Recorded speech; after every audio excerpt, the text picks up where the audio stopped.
concentrated in finance, mainly because I really didn't know what I wanted to do.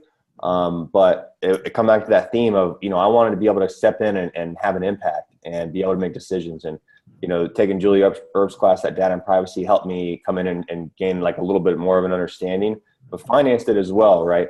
I'm a firm believer in, if you can understand the money, then you can help, make decisions, right? And you can understand, a part of the business process. And not everyone gets that. So for me, for someone who didn't really know what I wanted to do, I took as generic classes as I could, just because I would rather come in and be an inch deep and a mile wide and just try and connect all the big dots. Yeah. And I would second what Justin's saying. So finance classes are going to be huge. I steered away from finance. But if you look at leadership, executive roles around companies in the United States, a lot of those leaders all have a finance background, right? They're able to do, like Justin said, follow the money. And so right now I am in a group trying to, figure out the ROI on implementing new technology at AT&T. And I wish I had taken a couple more finance classes, to be honest. So, well, I think that's always been a theme too, right? Because I'm working like a risk quantification project, and I didn't take the risk management class that is given, and that would have been something that was like hugely beneficial because they use like a same kind of like Monte Carlo style analysis. Yeah, I think that's, you're going to get out and you're going to, hindsight's always 20/20 and you're going to look back, but kind of alluding to what John said or asked about, like, what are some tips to be successful? It's, the continuous learning part of it too. And a lot of you guys, I think, are part-time and are probably working full-time now, like part-time students working full-time. If your business has, and, I probably don't have to tell you this, but if your business has the opportunity for you to take continuous learning, then that's something that, I look for a lot. And I know Jason does too. I think Jason got his project management certificate. But, you guys are in school now, so that's a lot on your plate, but, keep going, man. I mean, that's the biggest thing. Every executive I talk to asks me like what book I'm reading or what class am I taking or what am I learning right now? And they all say like the same thing, like you got to keep your head down and you got to stay at it because, the landscape is always changing. The business landscape is always changing. There's always new information coming out there, and there's always something you can be learning. And, if you're not staying ahead of it, you're going to be behind very fast. So my recommendations would be take courses you don't like, right? That that you have no interest in, perhaps, but that they're, and I don't want to say you don't have an interest in it. Sorry, let me go back. Classes where you're like, that sounds hard, I don't want to do that. Because the time to learn it and mess up is while you're in school, right? Then there's a lot of jobs have stretch assignments. I know Cisco had the ability to take on projects outside of your business unit if you wanted to. Implementing the same thing here, where there's a lot of, you can get that exposure into other teams, that kind of stuff. While you're also take as many, practicum courses that you can allow you to work with other companies. You can put those experiences on your resume. Like I said, a lot of the military guys, they have the leadership, right? They have the management, they have operations, they have all the PowerPoint, Excel skills you might need. But then the company that's hiring you is going to be kind of skeptical about like, okay, you look great on paper, but what do you know about technology? What do you know about cybersecurity? What do you know about all these different things, right? And so making sure that you have that experience, able to pull out like projects that you did in school, in class, or stretch assignments at your current workplace. So, hey, Justin and Jason, if I can jump in for a moment, if I heard three main themes from you, is number one, focus on the practical. Try not to say that there's anything impractical, but some of the think and do classes that we have here, getting exposure in what's going on in the private sector. And then since we are in business school, I'm hearing this theme of, yeah, focus on learning about where the money comes from and suggesting some finance classes, whether that's a concentration or focus on there. And then as well, taking classes to stretch yourself. And if I can summarize what I heard, that all three of that, it sounds like there's a message there. It's just really being in the moment of just kind of understanding the big picture, the enterprise perspective, other than just kind of slogging through on a semester by semester basis, just taking classes, just seeing what the expected outcome and kind of thinking a little intentional about the outcome, the overall outcome would be for you, if I'm hearing it correctly. Yeah, absolutely. I would agree. Okay. Yeah, I think, I mean, for me, the point of business school was to get out and get a job, right? I mean, so John alluding to, like, that was my big picture. And then my classes I set up to help me do that. Once I got into Cisco, it was just all about whatever could help me at Cisco. I'd like to make a couple of points because I know this is a veteran audience, but and a lot of this is about leveraging that military background. You're going to come into the workplace if you're not there already, with a unique skill set, right? I mean, that there is we are in a crest, if you will, of hiring for veterans, right? Never before has there been so much focus given to bringing veterans into the workplace. And I think there's still the government program that gives a kickback when they do. So you have a lot of employers who are looking to hire veterans, and for good reason, right? We're a unique group. When we come in, we're going to get the mission done, right? We're going to get the job done. We have a diverse background, which is what they love. And, we're used to working in groups. And that's the cool thing about MBA school, right, is that a lot of your work is group work. And it should be, because you're never really going to do a task alone, especially like with a business background, right? You're always going to be working on a team, and you have to figure out how to function and thrive with that team, even if it's people that you have nothing in common with, which is something that, coming from the Marine Corps and then going to, like, when I was an undergraduate, I did everything on my own. And then going to business school, it was completely different. From day one, we were in a group, and it was people that, I didn't really have a lot in common with. They pretty much, I think, Jason, all the veterans got split up. Maybe that was intentionally. There's maybe one or two who got stuck together.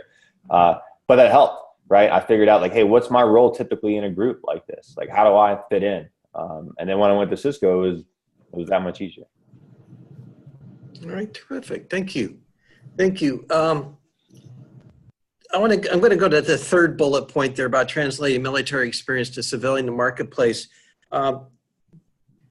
So Justin, I just heard you mention a couple of transferable skills that were applicable, like working in groups and being mission focused. Jason and Justin, can you speak a little bit more about some transferable skills or training, personality characteristics, et cetera, that's already naturally inbred in somebody who is a veteran that the MBA marketplace values, so that as our guests on market themselves in their career, they can make sure that they speak about those things? Yeah, I'll go first. Walking into an employer, as a military guy or gal, you're going to have that stereotype of you're going to get it done. You also come with a stereotype of being maybe a little aggressive or too direct. And then what I would do is I would also translate, like Justin said, you're continuously learning. Anyone transitioning from military or trying to even leverage their military experience into a civilian job is going to have to play on that you're MBA. So obviously you're continuously trying to learn and upskill, right? But also come in humble as well, saying, look, I understand my military experience doesn't directly translate into the business world, but I think it can, and this is how I think I can use my skill set, my experience to really broaden or bring value to your company, right? because experience is something that is very hard to teach, right? You can learn math, finance, supply chain. You can learn the values of of the corporate structure wherever you're going. But companies have problems teaching leadership, right? And so really what you have to hone in on is that, look, I'm a leader. I've been put in these positions. I have the experience of managing teams. And then also highlight not only that, because sometimes that's a given, right? But you have to be able to say, like, look, I'm humble. I understand I do not know cybersecurity, but you put me in this role, I promise like 6 months from now, I will be an expert in this field, or I am willing to, give it my all. And that's what you really have to highlight, whether it's through your resume and your experiences, practical work experience. But yeah, that's exactly right. I totally agree with you, Jason. I condensed, and your resume is going to transform. Obviously, it probably has a lot already, but your military experience, you get like smaller and smaller and smaller typically on your resume when you accomplish new things and take new roles. But what I have right now, and like when I send out a blurb about myself, I just put down like 4.5 years Marine Corps leadership experience, right? That like leadership experience is how I condense all of my time in the military. And that's what they want to see. A lot of these businesses have a hard time building leaders, and they spend a lot of money and a lot of time trying to do that. One, because they have inexperienced people, and two, they have some people who just don't want to ascend, right? And there's nothing wrong with that. You're going to find that, and if you're already working already, I'm sure you've seen it. People are just comfortable being where they're at. Military, we're comfortable being uncomfortable, right? That's one of the things. But we also seek to grow and seek to lead. Like that's in our nature. That's why you join. And if that's not why you joined, I'm sure that got bred into you because you don't have a choice, right? You're going to be put in command. You're going to have to help those around you succeed. And that's what they want in business. So, that intangible leadership skill is something that, we all possess and is highly, highly sought after.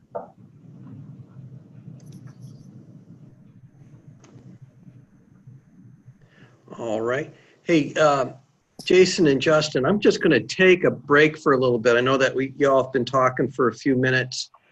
There might be some questions from our students here. And if there are, I just want to give you the chance to take a breath and ask those questions. You can either unmute yourselves and ask the question on your phone or computer, or I've got the chat function. Depending on the setup of your Zoom, you'll have a bar either on the top or the bottom, and there is a button that says more. You hit that chat. Go ahead and hit that if you feel comfortable chatting rather than talking, but a minute for people to kind of take a breath and ask questions.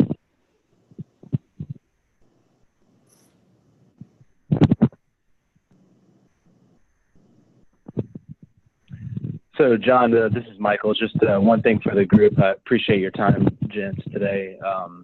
So I'm leaving active duty this summer. Finished the MBA last December, so I'm kind of at the tail end of my job search career move process.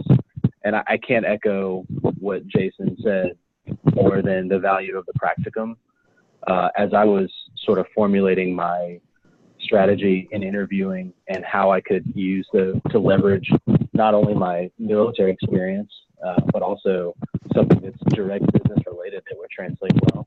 And I found myself referencing on projects in industry more than I anticipated. So I think, as you guys said, the leadership is what they want. The operating in ambiguous situations, that's what corporate America wants out of us. But if you can also tie in, hey, I understand how to create a staffing model, or I understand how to do category strategy in a supply chain focus. I mean, that sets you apart from another candidate, but also shows you the real value you can bring, and also how fast you can learn things. And I found myself highlighting those a lot during my job search process. Thanks, Michael. Yeah, Michael, I appreciate and honor you that I know that you've been very engaged with the Career Center while you've been here for the past couple of years, so thank you. So Michael, what you had spoken about, and then I'm going to ask Jason and Justin to talk about that. We talked about the military experience. I frequently get, when I'm speaking to somebody who's a veteran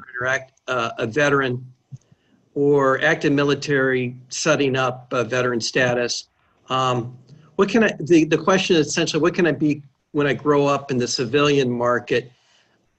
Jason, Justin, can you provide some insight about the kinds of professions, skill sets, et cetera, that there's kind of more of a natural alignment with the military background? And then you might highlight some that aren't as much, and just have to be more mindful if that's the direction they want to go, to incorporate more of their curriculum learning in that.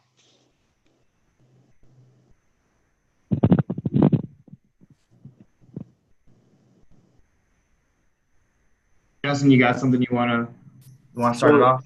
So John, you're talking about aligning the military background with the current role? Well, let's say somebody's just now transitioning from the military into civilian, and the question is, I could be a finance person, supply chain, okay, finance, what can I be? What fits?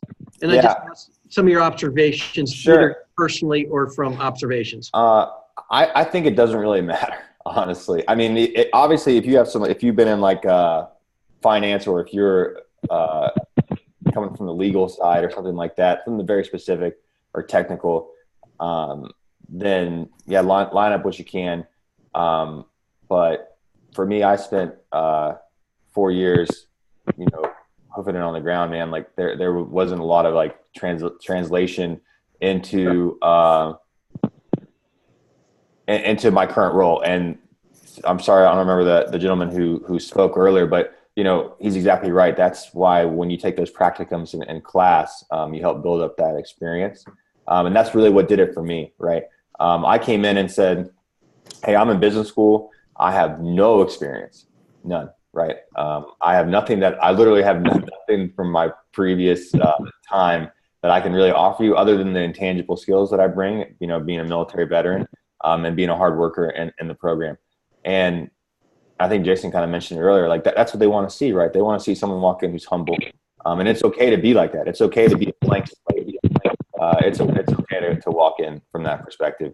So if you have that experience, then absolutely. And if you can tie it into, the job that you're looking for, because that's what you should be doing at any time, looking at the resume, looking at the bullet points, and just trying to conform to that job position. Anything you can use, leverage it, absolutely. But if you don't have anything either, that's okay. It doesn't hurt to come in and say, I don't know, but I can learn, and we teach me. Yeah. And just let everybody know if you can mute yourselves. We got somebody or one or two people's got a hot mic, and we're getting some extraneous noise. If you can mute yourself, thank you. Go ahead, Jason, if you were going to speak about something.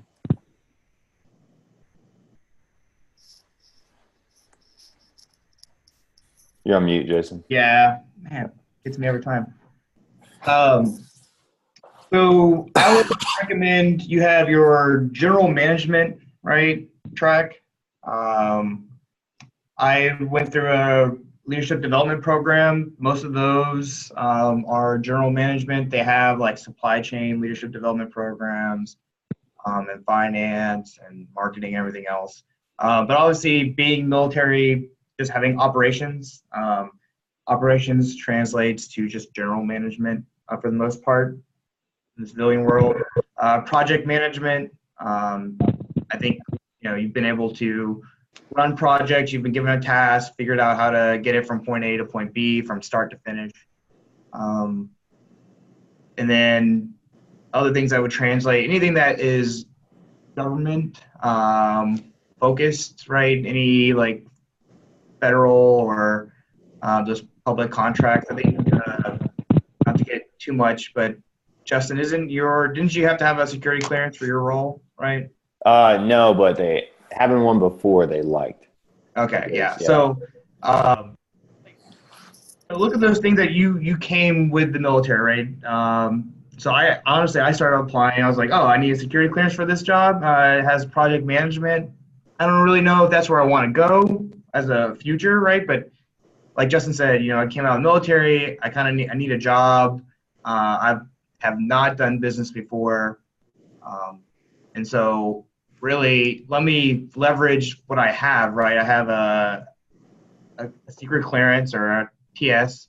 I have leadership. I have management, cross-functional leadership, right? And let me figure out how I can sell that to an employer who doesn't want to spend money, right? Getting a security clearance for somebody. Maybe they need a leader, or they might need a subject matter expert, or maybe they just need somebody to fill in currently, right? But then they're looking 5-10 years down the road, right? So yeah, I have this business analyst coming in, but like, where is he going to be 5 years from now? Oh, you know what? I'm going to need a manager soon. So let me get this guy in the door. Let me get him doing some busy work. I would say kind of low-level business analyst stuff. Get him introduced to the business. Get him spun up, and then 3, 4, 5 years. Now he's going to be a general manager for me. But really, you've just got to be able to kind of sell those certifications, those security clearance, whatever you have from the military that kind of sets you apart. But I think project management, general management, those things are obviously easily aligned. There's a little bit more to supply chain. A lot of people are like, supply chain. But I think most supply chain roles are going to require you to have some kind of data analyst, kind of Excel formula experience that maybe most of you didn't get in the military, I would say. All right, thank you. The kind of as a sidebar question, any successes or setbacks? I'd be curious about when you were actively marketing yourself, you're interviewing, you're approaching, you're speaking to people. What kind of obstacles did you hear from individuals? I'm sure you got a little bit, I understand the leadership component, but I don't think you really understand about this hard technical skill thing. But did you face anything like that? And how did you come through those obstacles? Or get around those, speak to those? Yeah, definitely. I actually just interviewed for a new position at work, and it was almost that verbatim. John, my boss, my new boss was like, she's like, yeah, I know you got all this stuff going on. She's like, but man, you don't know anything. I'm going to have to teach you everything. And that's just where, the blank slate mentality comes in. And a lot of people are looking, a lot of executives get a lot of value out of mentoring people and teaching people, just like I'm sure all you guys do. I enjoy it. And if you have someone who's willing and eager to learn, then it's never an issue, because you get schooled up very, very fast. I had an intern who we brought in last summer, who was the same thing. And she was a 19-year-old from New York, no military experience, nothing, but was just super, super smart, super capable. And just from a different perspective, right? And we still brought her in because she had that drive, and it worked out great. So I think on either side, be prepared to come in and hear them say that. That's okay. Just, there's no fake it till you make it. You just got to be honest and say, this is where I'm at. If I'm going to work for you, if this is going to work for this position, then great. Yeah, I'm hearing you guys, and it's spurring me to think, because your story from veteran status, it's not unsimilar to somebody who's like an undergraduate with limited work experience, in that they're selling themselves about potential, whereas the MBA marketplace, it's more about I know you got potential, but I'm looking for people with demonstrated accomplishment and achievement for this realm of which I'm hiring for. And yes. So from the undergraduate is, you got the leadership thing.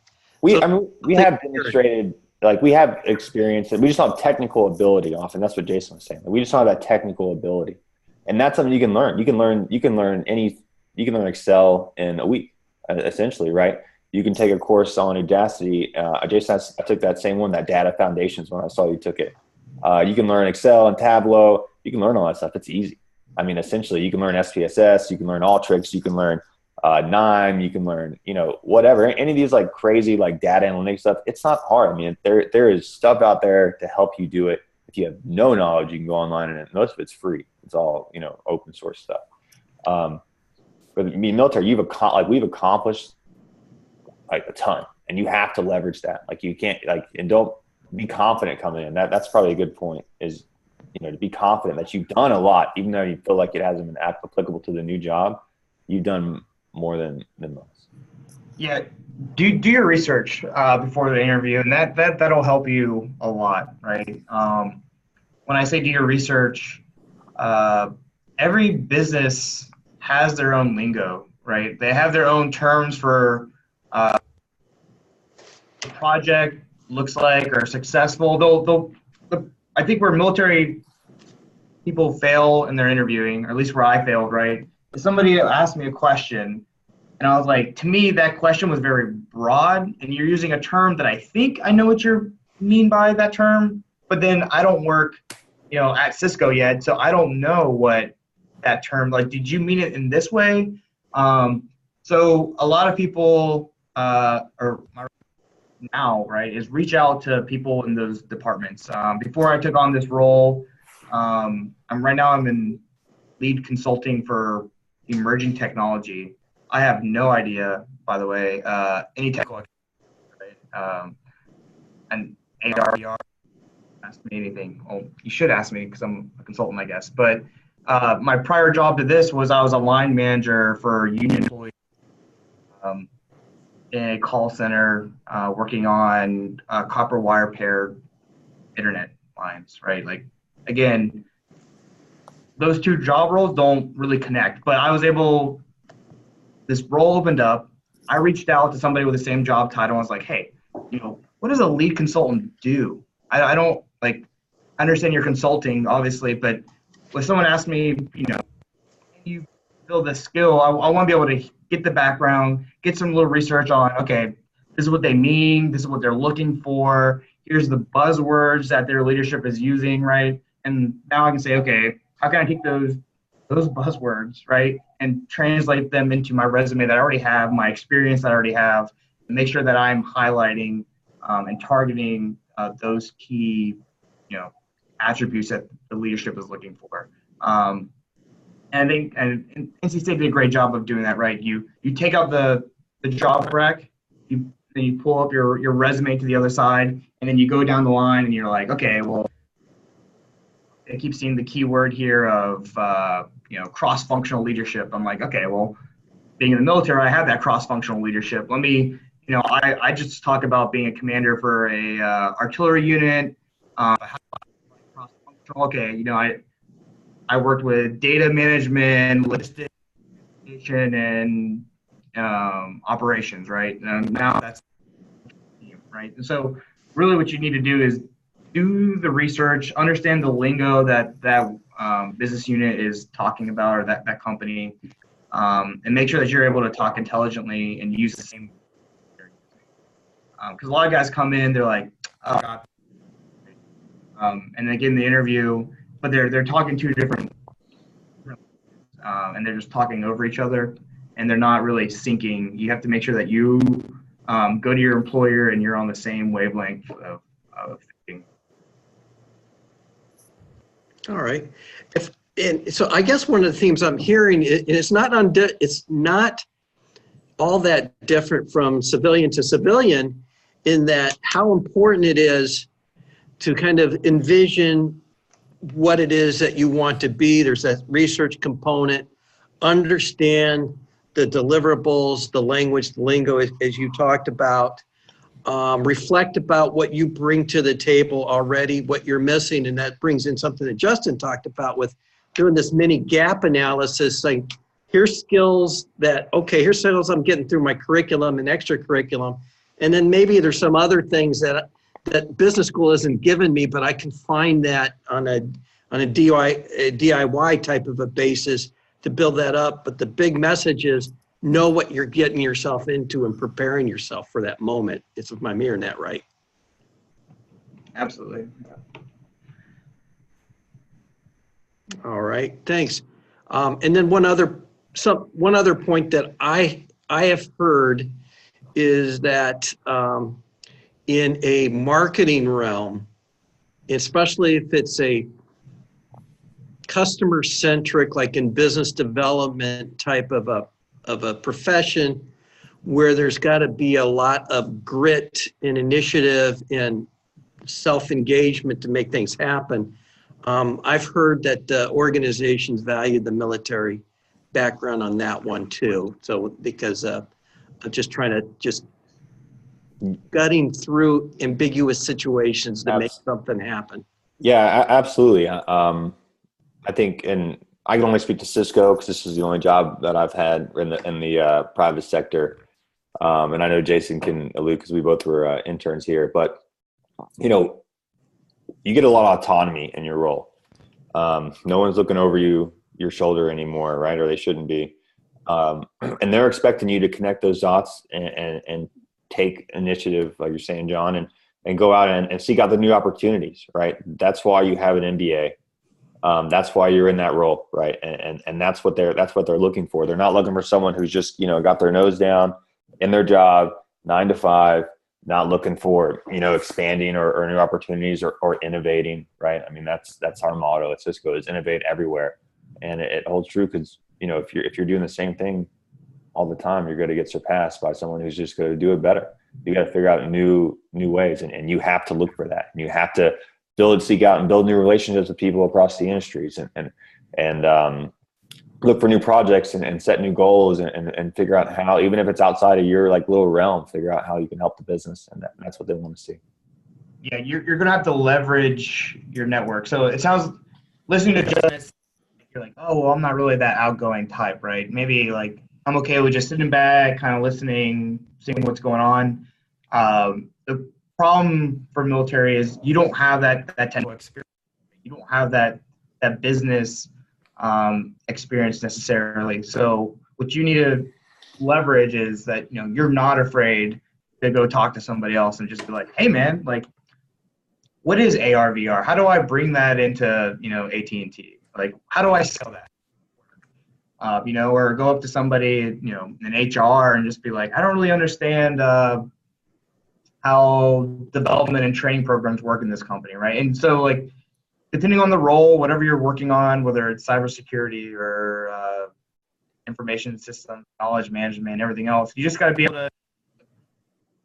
I understand I have my gaps, but I'm not just okay with having gaps, right? I want to bring those, make that gap less. Right? I want to upskill. I want to provide value as much as you want to value your new employee.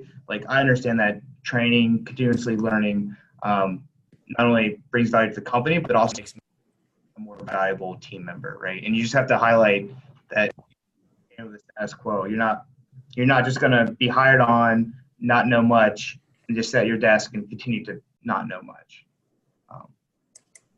That drive. All right. Thanks, Jason. I've got about 8:46, and we'll have a hard stop at 9 at the most. So the last bullet point I have is, and I want to make it a little bigger, so to speak. So, Jason and Justin, from your experience, are there any extracurricular, community-oriented venues in the marketplace for networking for folks in the military, transition and civilian? And B, are there any other things from the outside community that I'm just ignorant or I wasn't smart enough to ask you about? If you can bring that into the conversation, I'd appreciate it. Thanks. So when I transitioned, I used the American Corporate Partners Program, or it's ACP. It links you with a mentor. Normally they're at the executive level, different companies. They volunteer mentorships. There's a lot of different ones out there. But what it does is it puts a monthly meeting on your calendar. Mine was a CEO, or not the CEO, sorry, a president of PepsiCo and Frito-Lay. And she helped mentor me about like, how do I, develop my resume into something that is understandable? How do I go from being a platoon leader, company commander? How do I translate that to business roles that people will actually understand when they read my resume of, what was I doing? And so she kind of helped me proof my stuff. So, I had to do stuff for NC State, build my resume, work on experience. But then I was able to send it to her. Okay, is this good enough? I got a B+ on this report. They said it was good, but what do you think can help it make it even better?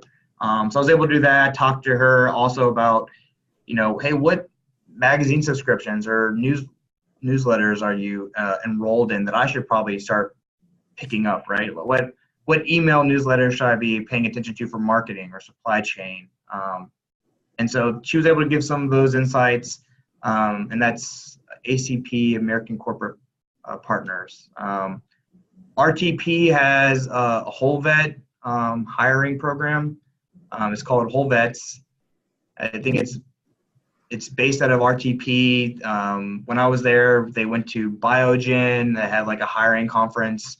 There's some people from Cisco, Biogen, Caterpillar, and they just it was like a round table. You around, talk to different recruiters. They gave a panel discussion. So those things do exist out there. And then I'm going to steal probably everything from Justin so he can't talk. But LinkedIn, if you haven't talked to Nick Alvarino, he is the LinkedIn guru. He is not shy about reaching out to somebody and just starting a conversation. And that has worked phenomenally for him. I'm still a little kind of like, I don't really know what to say past hello, right? But reaching out to people, just saying, hey, you know what, I'm really interested in this technology, or I'm interested in this role that you're in, or in this company. I see that, we both went to the same state or lived in the same state at some point in time. Like the way he was able to connect, make connections off of like the littlest thing really surprised me, but it was very successful. It opened doors. It got him to provide that research about the company, about the job roles and stuff like that. So I would not be afraid just to, throw it out there, see what sticks when it comes to reaching out on LinkedIn as well. Yeah, Jason pretty much covered all the wickets there. But LinkedIn, great. Anything you can use at your job, right? There should be a veteran community there. Then jump on board. I also posted. I just met with Nick Drake, who runs. He's an advocate for veterans at NC State yesterday, and there's a. It's called NC Strive. It's going to be at Tally, and it's on June 6th. But their mission is to provide services that support supports to student veterans' success in 2- and 4-year public institutions. I don't think it's been done at State before, so it might be worth checking out. I don't know. I'm going to try and go myself. But yeah, that's just take advantage of what's there. Take advantage of the stuff in the workplace too. I think there's a lot of vets. We tend to gravitate towards one another, and there's a lot of typically there's a lot of veterans in your workplace, and it makes it a little bit easier to get to know people.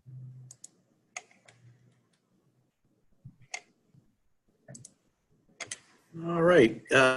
Thanks, Justin and Jason. I had one other thing that I just may have lost the focus on that for a second. It's all the wonderful resources that you're sharing with everybody. So let's see. Any other questions or issues that may have come up organically with the students on board? And I want to give you a chance to kind of speak to that. I'll just give us a few seconds. Hey, gentlemen, Eric Templeton here. First of all, thank you guys so much for spending some time with us today to kind of discuss your experiences. I know we have about 5 minutes, so I'll make it pretty quick. I'd just be interested to kind of get your perspective as you guys transition from active duty, maybe around kind of the 10-year mark, post-company command, post-career level school. And really you're halfway there, right, towards retirement, but you also have your MBA and you want to get that career started as well, and you're making that transition over to the civilian sector. Kind of being on the back end of that and potentially going into the reserve route while still trying to balance the civilian career to maybe maintain some of those hard technical skills that you have in the military, maintaining the leadership roles, potentials, and then maybe your clearances, your certifications through the military, but also having to balance that with a company who is flexible enough with basically saying, hey, yeah, you can take 3 weeks off in the summer. You may have to travel, every month for a training exercise. So just kind of be interested to hear your perspective on that pathway, being on the other end of the spectrum here. Yeah, Eric, that's a good question. I think that once it might be harder to sell yourself to get in if you start with that, right? Because obviously they're going to say, okay, this guy's great, but he's going to be traveling a lot, or he's going to be, kind of dual purpose in a sense. But honestly, like at least at Cisco and some of the people I've talked to, they're open to that, right? Again, that kind of goes back to what I said in the beginning. Like there's a crest of hiring initiative right now for people wanting to bring in veterans, and there's a lot of patriotism, right, in corporate America now, and they love seeing that, man. I think that if you get into a good role and a good job, a good position, like any Fortune 100 company, they're going to look at you and what you're doing, if that's specific to you, and say, yeah, man, we'll support you. We've got your back. We'll help you out, because it is a team mentality, and as long as you're pulling your weight, no one's gonna hold you back from trying to do what you love or do what you feel like you need to do.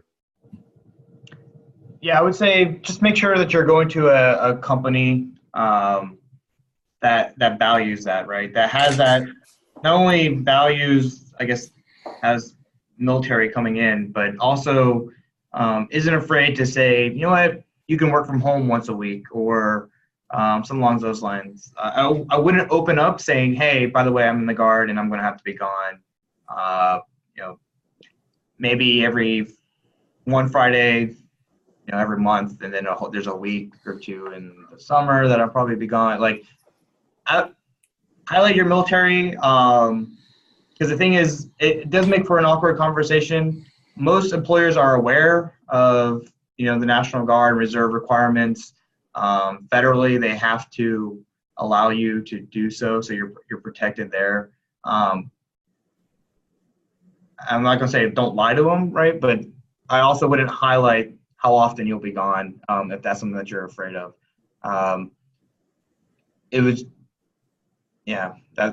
would be I wouldn't go in talking about that, right? But then make sure that if the company is very rigid that you have to be in network every day, out of the office, then maybe it's not a good fit for you and your career, balancing both. But I will say a lot of the tech companies and forward thinking, being a business analyst, kind of the stuff, those roles, maybe even project management, you might be able to sell the case that you don't have to be in the office to do what you're doing, right? A lot of it is on the phone or in a WebEx meeting, right? All video chat.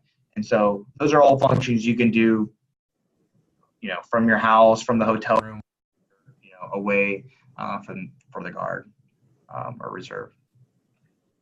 And just, I would highlight that, right? Like, hey, so if they bring up, well, aren't you going to be gone, pretty often? Like, well, yes, I do have a requirement to do that.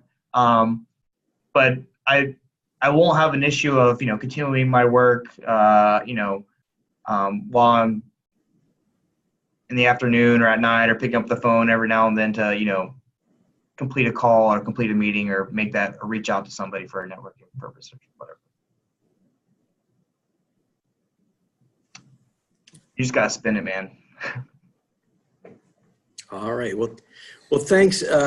Jason and Justin, appreciate you joining us and helping us out here. We've got 3 more minutes to go, and I will use this as my commercial for everybody to say the Career Management Center will not be closed this summer. We're getting towards the end of the year, and I've gotten a lot of emails and personal in the hallway phone conversations.